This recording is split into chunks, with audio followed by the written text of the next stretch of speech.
We're taking this, we're taking this, we're taking this, we're taking this, we're taking this, we're taking this, we're taking with a pinch of salt.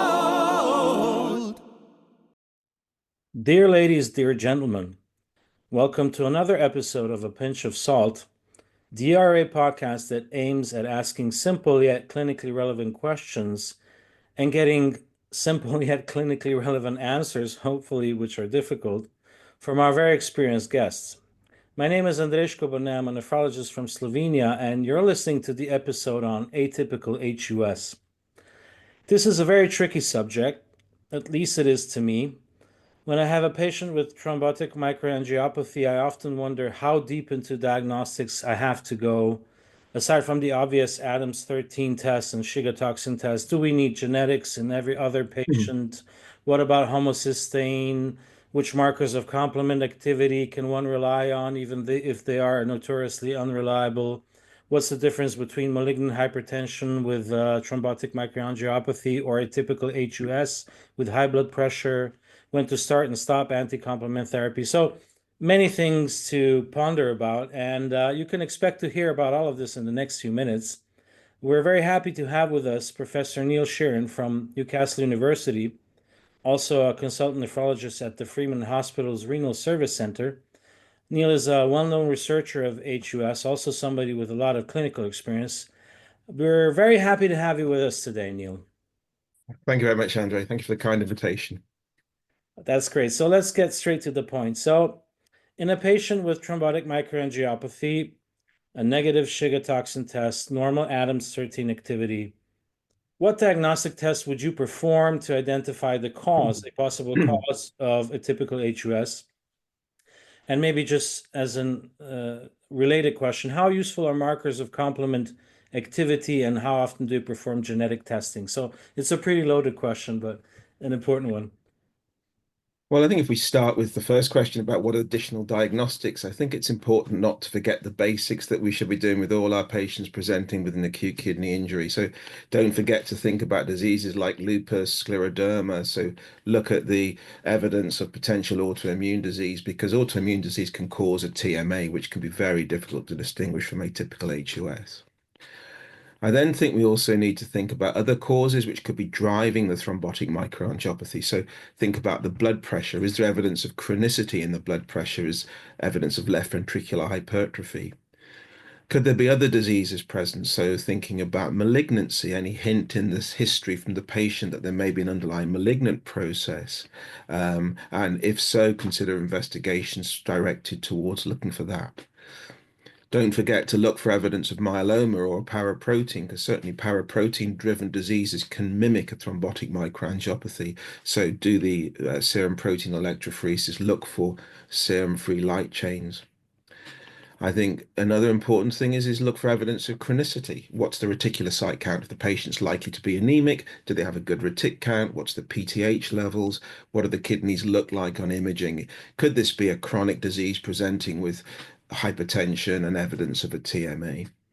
And then the sort of slightly more esoteric things like homocysteine levels, urinary MMA levels, methylmalonic acid. Could there be an inbuilt error of B12 metabolism? So these are all things that I would go through, but just remember, common things happen commonly, so don't forget the things that we should be doing all the time: the immunology, the assessments of chronicity, thinking about other drivers of a secondary TMA. Yeah, that's just basically good old clinical medicine, right? Think widely, examine all the options, and use the Sherlock Holmes deductive method. Go from a wide list to a short one. Yeah. Absolutely, absolutely. It's we've got to sort of focusing down on complement genetics, which we'll talk about later. And yes, that's important. But I think we must start broad and narrow these things down to, at the end of the day, atypical HUS is largely a diagnosis of exclusion. So you've already mentioned that you've got a negative STEC test, you've got an Adams TS13 activity, which is normal. We've also got to think about the other potential diseases that can produce a very similar clinical picture. Absolutely. So what about measuring complement activity? Because we tend to think about therapy before we even finish the diagnostic sometimes. And because we have now anti-complement therapy, we kind of think that maybe if we prove that there's aberrant enhanced complement activation activity, that we might then have a good reason to give anti-complement therapy. But it's notoriously unreliable, these tests, aren't they? Yeah, I think they are. I think it's very important to point that out that, what when we've looked in our population, and we cover a sort of the whole of the UK for in terms of diagnostics, we have a big population to look for. And certainly in patients with atypical HUS, where we find a complement genetic abnormality, we'll see evidence of complement activation. But when we look in other causes of a TMA, we will also see evidence of complement activation. So the specificity of these tests in order to narrow down your diagnosis to a complement-mediated TMA is quite poor. So we'll see raised levels of soluble C5 beta 9, see levels of complement activation markers um, in a broad range of TMA. So diagnostically, they're not that useful. If the C3 is low, then we do use that as an indicator of maybe this could be a complement driven process. If in a patient with a TMA, low C3 levels would push us towards a diagnosis of atypical HUS. And that's a simple test that we all have access to in our routine immunology laboratory. So that can be useful. Now that we know about, and you may have read about the sort of endothelial activation assays where you can look for complement activation on endothelium as an indicator of complement dysregulation in an atypical HUS. And, the evidence is there to support that. Difficulty is that's quite a specialist test. It's Yeah. largely localized in research laboratories in a few centers around Europe. So it's not the sort of test that I can see routine immunology laboratories offering to as a diagnostic workup in this condition. So great as a research tool, whether it translates into a more widely available tool, I think is yet to be shown. Definitely, yeah. It sounds like a very nice test, but most of us don't have access to that. And you've mentioned that C5b9 in the serum can be high in different situations, but the Mhm. reverse is also true, right? It can be normal, but the patient will react to anti-complement therapy, right? That's also true, right? I think that's true as well. You don't have to have a raised soluble C5 beta 9 to indicate that this is atypical HUS, because if you think of what's happening, this is a cell surface pathology. This is the endothelium that's been activated. So the complement activation is occurring on the endothelium. And so, yes, you may get spillover into the soluble phase, but I don't think it's an absolute requirement. So, yep, I think we can measure these things in this situation, but I don't think any of them provides a great deal of diagnostic accuracy. Yeah. So basically, we come to the diagnosis of atypical HUS by eliminating at least the most common suspects, right? Like TTP and classical HUS, and then the systemic autoimmune diseases. And then how do we decide on how to treat these patients? Because the clinical picture can be quite dramatic. So we're Yeah. really, interested in doing something quickly.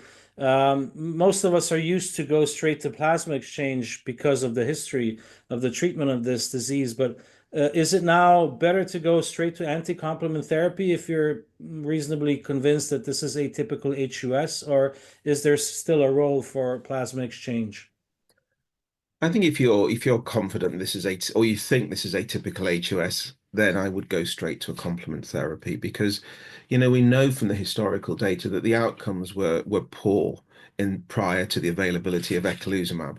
And that was when we were using plasma-based therapy, so either plasma infusion or plasma exchange. So we know that those treatments have a limited effect. Now, if you don't have an anti-complement therapy available, because these are not universally available, I fully understand that. And if I was in that situation, I would plasma exchange. But I think if you have eculizumab available and you suspect that this is atypical HUS, that would be my first choice of treatment. What we do we would always wait, particularly in adult patients, until we had an Adams TS13 result back. So if Yeah. there was any uncertainty about the diagnosis of atypical HUS versus TTP, I would plasma exchange the patient until I had the Adams TS13 result back. And I Mm. think key for people who may not be familiar with these diseases, just make sure you take the blood test for Adams TS13 activity Yeah. before you use a plasma-based therapy. Because once you've done that, you then can't get the test, and then you'll be left with that diagnostic uncertainty. So the advantage of TTP is we have a very good test to rule it in or out, but it's really vital that we take that blood test before we plasma exchange the patient. Yeah, that's true. And they can actually freeze the sample and it will be still relevant. So, Yeah. but that takes it's good. I think it's good to have a mechanism in place where, because it's quite often you get these patients on Friday afternoon, right? So, Yeah. and then you have to do something to have the sample frozen. Yeah. Also, I find that the plasmic score can be of use when you're deciding whether this looks more like a TTP or an atypical HUS. And if it looks more like a TTP, maybe go for the plasma exchange until you have Adams 13. How do you see the plasmic score?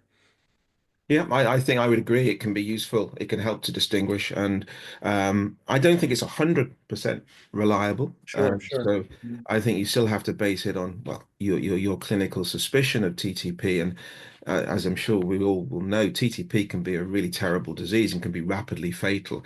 So I would always err on the side of caution and plasma exchange a patient until I get the reassurance of a normal Adam TS13 activity. Um, and then and that would be very much true for adult patients. The exception would be in perhaps children, where, certainly acquired TTP is very, very rare. And I would have a lower threshold to go straight to an anti-complement therapy without necessarily waiting for the Adams TS13 activity in a younger child. Yes, that's sounds very reasonable. So you've mentioned eculizumab. Now we also have ravulizumab, or Mhm. at least it's available in certain places. Basically, acting in a similar way, but you can give it every 8 weeks when you have the maintenance phase, which is perhaps nice for the patient.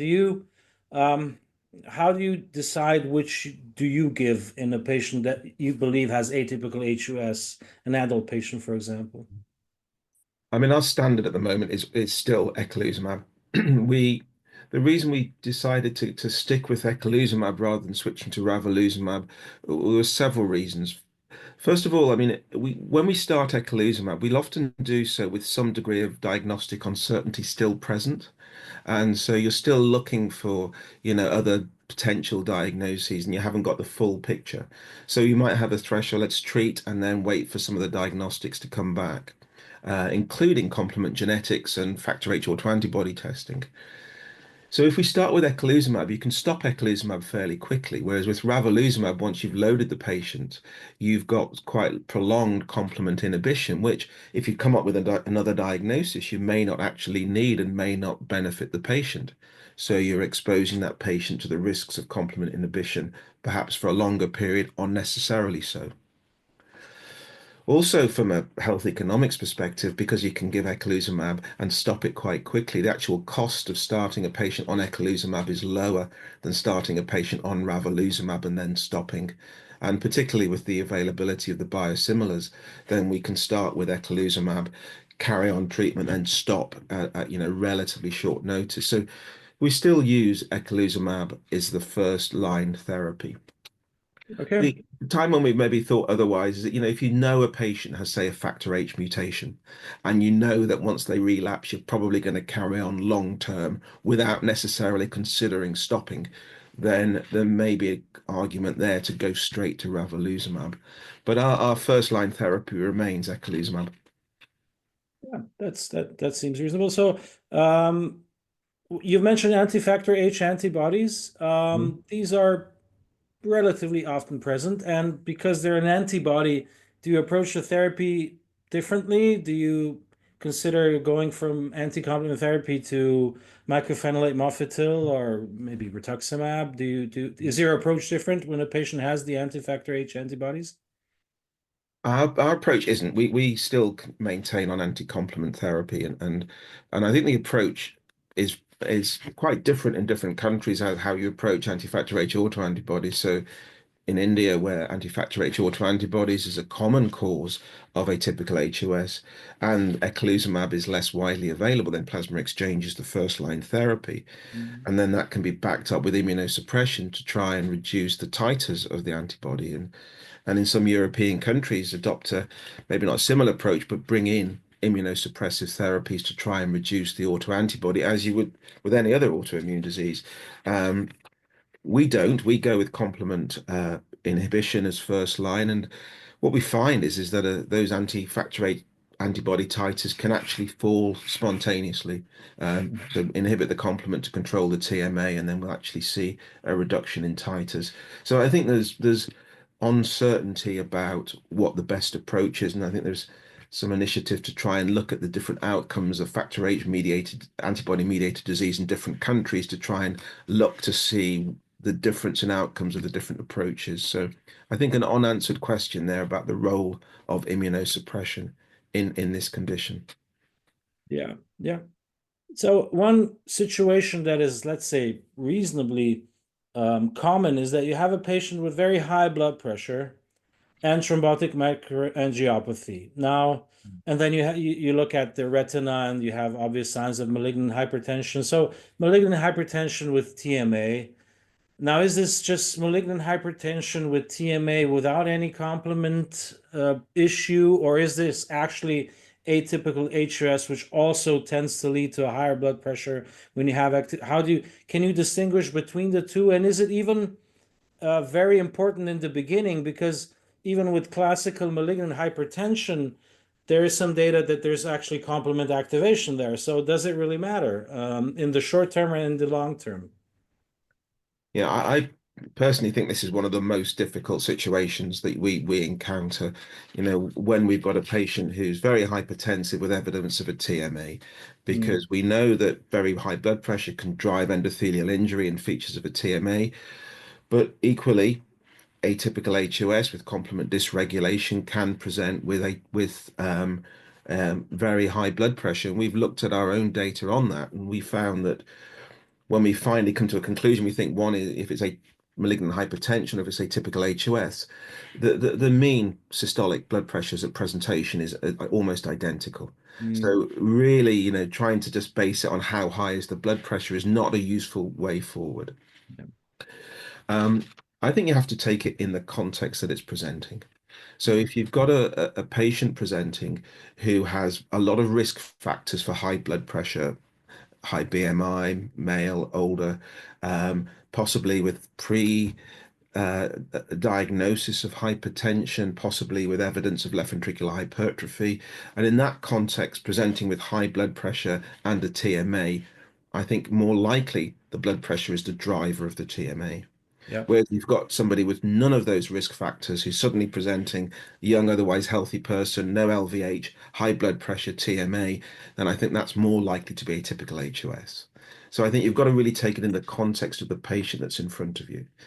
But even then, I don't think you can judge 100%. There will be some overlap. So basing it on clinical criteria alone will lead to some errors. Um, and as you rightly point out, Andre, that there is evidence that in the context of high blood pressure, then the endothelial injury may be exacerbated by complement activation, and some people would advocate that it doesn't really matter that an anti-complement therapy is appropriate, irrespective of whether this is a primary complement mediated problem or a TMA secondary to hypertension. I'm not so clear about that personally. I think the evidence, there is some evidence, but as I said before, if you just look at serum evidence of complement activation like C5 beta 9, they're raised in lots and lots of different conditions, including hypertension. So I'm not sure we can reliably say that is proof that complement is involved in malignant hypertension. Um, and when we look at the evidence, there's lots of case reports and case series. When you've got someone with malignant hypertension, you might give them an anti-complement therapy, but you also control their blood pressure Sure. and they get better. And how do you know it's the anti-complement therapy that's driving that improvement or the control of the blood pressure? And Alexion, who make eculizumab and ravulizumab, they actually tried to do a randomized control trial in these secondary TMAs, and including in that was patients with presumed malignant hypertension. Now that didn't recruit enough, and the trial was finished premature, sort of early. But that may have answered the question of the role of anti-complement therapies. If we think this is if the patient has malignant hypertension, generally we would not treat with anti-complement therapies. But we would have a low threshold of saying, actually, we have a degree of uncertainty, and it's better to treat in that when there's that uncertainty with an anti-complement therapy, then perhaps wait for the genetics and autoantibody status to become available, and then make a decision when you've got that additional information, and you can always stop treatment. But what you don't want to do is you don't want to miss that patient presenting with high blood pressure who you don't treat because you suspect it's malignant hypertension, who then turns out to have a factor H mutation. So Yeah. if you're confident it's malignant hypertension, I wouldn't treat it with an anti-complement therapy, but I have that sort of quite wide uncertainty area where I would treat because I just cannot be sure. Mm-hmm. Yeah, especially in a case with malignant hypertension, with a lot of central nervous system damage, you might be tempted to do something quicker or basically give anti-complement therapy. But perhaps the length of treatment will then be much shorter once you get the blood pressure under control. And I guess this is a segue to genetics. So, how useful is genetics in determining the long-term prognosis of the patient, the transplant relapses in general, length of anti-complement therapy? What's the user's manual on genetic testing in HUS? Yeah. I think it's very useful. I think it's one of the main sort of diagnostic tests that can help you. It's a test that doesn't help you in the acute situation. It's going to take some weeks to get those genetic results back. So you still got to base your clinical decision making in those first few weeks on what you think the disease is. But then if you get the genetics back there and you can define a presence of a pathogenic variant in one of the complement regulators or the presence of an autoantibody, then it would confirm your diagnosis. Um, if you don't find anything, then obviously there are, widely reported that 30–40% of people with atypical HUS will not have a defined mutation or atypical HUS. So even in the absence of a mutation, we can't be absolutely certain, but it can help you. It's part of that picture that you're building up about a patient. So, if you've got that uncertainty, could this be malignant hypertension, and then the genetics come back as negative, you're starting to use your sort of clinical skills to build up that picture of what the likelihood is of relapse and what's the likely long-term prognosis. So I think it's really useful. In any patient presenting with a TMA where there's no clear, obvious other reason, I would do genetics, as I think it's part of the full workup of these patients. And certainly if you find a a mutation or you don't find a mutation, it sort of predicts what can happen in the longer term, particularly around treatment withdrawal, how long you need to continue treatment, what the risk will be after a transplant of relapse. So I think it provides you really useful longer term information, less useful in the acute phase where we've still got to base those decisions on our clinical skills. Sure. So, for the penultimate question, it's a difficult one, but what are your criteria for stopping complement therapy? That's a very wide question. I know it's difficult to give a short answer for that. And if you do stop therapy, how do you follow up these patients who are without therapy? Yeah, and then it's really important because if you go back to the original licensing of eculizumab, then it was for lifelong therapy once you started, and that has huge implications for patients. It has implications for healthcare systems, and it may not be necessary. And there are probably now half a dozen publications of case series and trials that have looked at complement inhibition withdrawal in patients with atypical HUS. And I think increasingly it's becoming uh, viewed as this is a viable option in the longer term, that patients do not need lifelong therapy. Um, I think that we've conducted a clinical trial in the UK, which we're just publishing around this area. Um, I think that the genetic status and the presence of antibodies is a really key determinant of what will happen after withdrawal. And if you have no complement regulatory abnormality, I think your risk of relapse after withdrawal is very low indeed.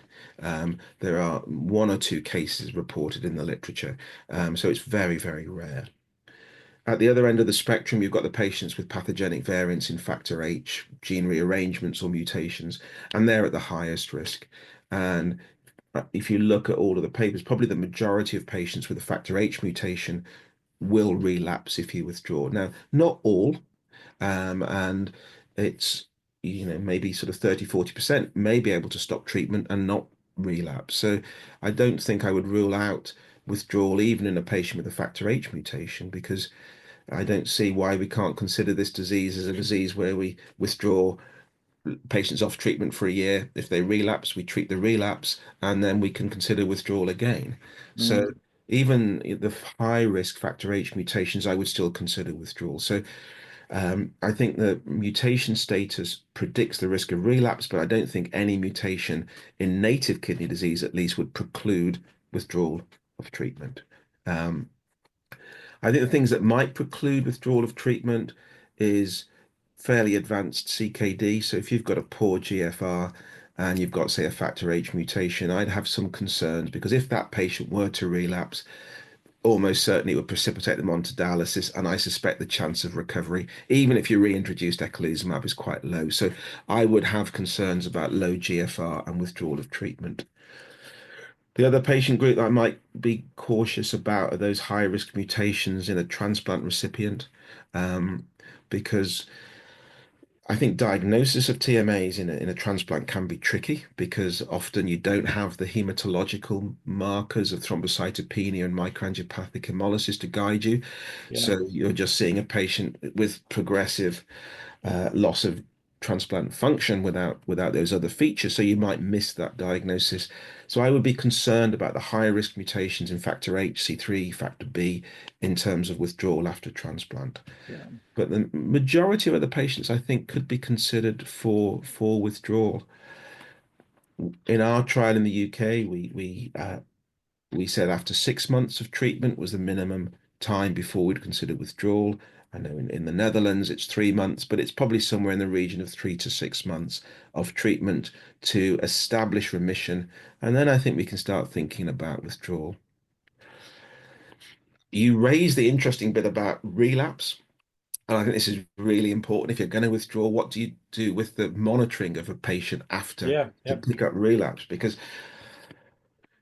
I think that there are two things. What we noticed when we withdrew is that, some people, and particularly children, follow the textbook. They present with an acute infection, florid hemolysis, thrombocytopenia, very easy to detect, and you can get those children back onto treatment quickly, and no longer term sequelae. I don't think, though, in particularly in adults, it may not be that the disease relapses in a typical way. And what we see is this concept of a creeping creatinine, where Yeah. you don't always have this fulminant disease that we often think of as atypical HUS, but it can have a more chronic, long-term type of presentation where you just see a gradual drop in GFR. So I think we need to be wary about those patients. So I think if you're going to withdraw, the key things will be, education for patients and their carers for children, so they've got access to medical care and testing in the case of an acute relapse. But you've probably got to underpin that with some monitoring program as well to pick up those patients with the creeping creatinine. Otherwise, you're going to miss those because they may not present acutely.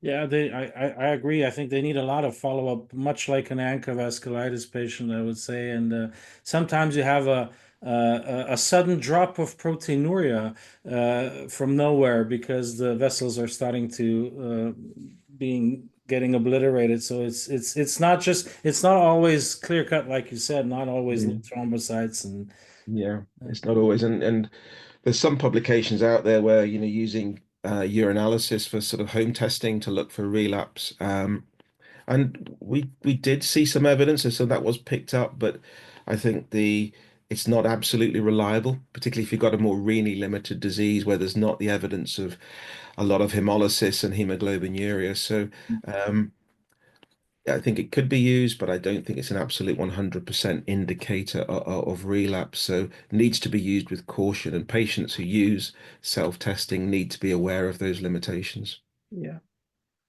Okay, that's great, Neil. That's a lot of very useful information. I'm so grateful that we could pick your brain on this difficult topic. And now we're off to the last question, which is the classical getting to know you type of question. It's an interesting one. We've had many interesting books and songs that have been um, promoted by our guests. So we're giving you the chance to tell us which book, two songs, and luxury item would you take to a desert island? Yeah, this was by far and away the hardest question that you Yeah, said. everybody says Yeah, that. yeah, it really was. And um, so book-wise, I thought about this a lot, and one book that always struck me, and I read it about 30 years ago, and I've always said it's one of the best books that I've ever read, and it's by an American author, John Irving, and it was The World According to Garp. Oh, Uh, yes, yes. Yeah, yeah, that's a classic. Yeah. yeah, and there was a film with Robin Williams in it, and it was just such a struck me as such a really important book. So I'm going to go with The World According to Garp. Um, and a bit of an esoteric choice in music, but and also a sort of a light for 60s and early 70s music. So I'm going to go for a group called the Grateful Dead and a song called Ripple, and a singer who was. I watched a film about him. If you get a chance to watch this, it's really fascinating. And it's called Sugar Man by Rodriguez, um, and a great album. And Crucify Your Mind is a track off the album, which I think is really, really good. So, Oh, get a chance to listen to that. I thoroughly recommend it. Neil, you're quite the connoisseur. These are very interesting picks, I have to say. The Rodriguez story is a crazy one. It's a I would crazy also, story, isn't it? it's a And crazy story. yeah, I would encourage anybody who hasn't heard about Rodriguez and Sugar Man to see the documentary because it's really interesting. it is. Um, all right, Neil. So, oh yeah, My luxury item. luxury item. Yes, of course. No, we I, should I'm get gonna that. I'm gonna have to bring my bean to cup coffee maker with me. And Yeah, hopefully in the tropical island there's fields of coffee beans that I can go and pick and the make coffee. the doctor's best friend, right? Uh, Absolutely. in older days in our hospital, there used to be a code. If you're doing your outpatient clinic, the nurse would come and would say, "Professor Black is waiting for you." Is And that they right? had a reason to sneak out for some coffee, saying, "Oh, I can't leave Professor Black waiting. I'm going to be right Yeah, absolutely. back." Can't let them get cold. Yeah. All right. Well, Neil, thank you very much. This was very illuminating. I'm really grateful that you took your time to share all of this valuable knowledge that you've accumulated in HUS. And so, really, thank you very much. All the Yeah, best to you. And well, I hope we meet again at some point, right? indeed. All Bye-bye. right. Bye bye.